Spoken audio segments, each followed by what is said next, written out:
ಬೆಂಗಳೂರಿನ ಹೆಸರುಘಟ್ಟದಲ್ಲಿರುವ ಭಾರತೀಯ ತೋಟಗಾರಿಕೆ ಸಂಶೋಧನಾ ಸಂಸ್ಥೆಗೆ ಡೀಮ್ಸ್ ವಿಶ್ವವಿದ್ಯಾನಿಲಯವನ್ನಾಗಿ ಮಾನ್ಯತೆ ನೀಡಬೇಕೆಂದು ಹಾಗೂ ಮಾವು ಮತ್ತು ತೆಂಗು ಬೆಳೆಗಳ ನಷ್ಟಕ್ಕೆ ಪರಿಹಾರ ನೀಡುವ ಬಗ್ಗೆ ಕೇಂದ್ರ ಕೃಷಿ ಸಚಿವರಿಗೆ ಸಂಸದ ಡಾಕ್ಟರ್ ಸಿ.ಎನ್. ಮಂಜುನಾಥ್ ಮನವಿ ನೀಡಿದರು. ಕೇಂದ್ರದ ಕೃಷಿ ಸಚಿವರಾದಂಥ ನಮ್ಮ ಶಿವರಾಜ್ ಸಿಂಗ್ ಚೌಹಾಣ್ಜಿಯವರನ್ನು ನಿನ್ನೆ ಭೇಟಿ ಮಾಡಿ ನಮ್ಮ ಬೆಂಗಳೂರಿನ ಹೆಸರಘಟ್ಟದಲ್ಲಿ ಇರತಕ್ಕಂಥ ರಾಷ್ಟ್ರೀಯ ತೋಟಗಾರಿಕೆ ಸಂಶೋಧನಾ ಸಂಸ್ಥೆಗೆ ಒಂದು ಡೀಮ್ಡ್ ಯೂನಿವರ್ಸಿಟಿ ಸ್ಟೇಟಸನ್ನು ಕೊಡಬೇಕು ಅನ್ನುವ ಮನವಿಯನ್ನು ನಾನು ಸಲ್ಲಿಸಿದ್ದೇನೆ. ಯಾಕೆಂದರೆ ಬೆಂಗಳೂರಿನಲ್ಲಿ ಹೆಸರುಘಟ್ಟದಲ್ಲಿ ಇರತಕ್ಕಂಥ ನಮ್ಮ ರಾಷ್ಟ್ರೀಯ ತೋಟಗಾರಿಕೆ ಸಂಶೋಧನಾ ಸಂಸ್ಥೆ 1967ನೇ ಇಸ್ವಿಯಿಂದ ಅದು ಕೆಲಸ ಮಾಡ್ತಾ ಇದೆ. ಸುಮಾರು 250 ಹೊಸ ತಳಿಗಳನ್ನು ಅದು ನಮ್ಮ ರಾಜ್ಯಕ್ಕೆ ದೇಶಕ್ಕೆ ಕೊಟ್ಟಿದೆ.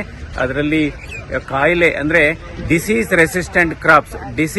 ರೆಸಿಸ್ಟೆಂಟ್ ಕ್ರಾಪ್ಸ್ ಅನ್ನ ತಳಿಯನ್ನು ಕೂಡ ಕೊಟ್ಟಿದೆ ಮತ್ತು ಸುಮಾರು 4,500 ಸಂಶೋಧನೆಗಳನ್ನು ಇದು ಕೂಡ ನಮ್ಮ ರಾಜ್ಯಕ್ಕೆ ದೇಶಕ್ಕೆ ಕೊಟ್ಟಿದೆ.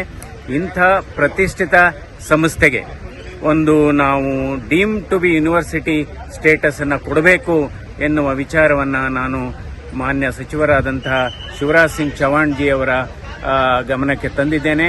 ಅವರು ಸಕಾರಾತ್ಮಕವಾಗಿ ಸ್ಪಂದಿಸಿದ್ದಾರೆ. ವಿಡಿಯೋ ಇಷ್ಟವಾಗಿದ್ದರೆ ಲೈಕ್, ಸಬ್ಸ್ಕ್ರೈಬ್ ಮತ್ತು ಶೇರ್ ಮಾಡಿರಿ. ವಂದನೆಗಳೊಂದಿಗೆ.